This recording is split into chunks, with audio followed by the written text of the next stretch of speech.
ನಮಸ್ಕಾರ. ನನ್ನ ಹೆಸರು ಶಿವಾಜಿ ನಾರಾಯಣಪ್ಪ ಸಾಳಂಕೆ.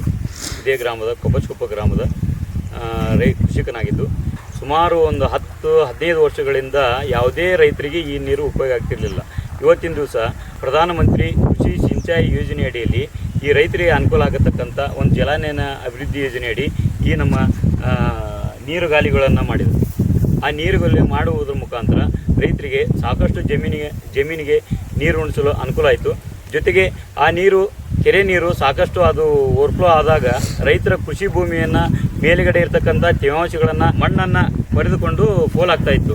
ಆ ಒಂದು ಪ್ರಮಾಣವನ್ನು ತಪ್ಪಿಸಿದಂತಾಯಿತು. ಈ ಒಂದು ಯೋಜನೆಯಿಂದ ಸಾಕಷ್ಟು ರೈತರಿಗೆ ಅನುಕೂಲ ಆಗಿದೆ ಅಂತ ಹೇಳಲಿಕ್ಕೆ ಬಯಸುತ್ತೇನೆ.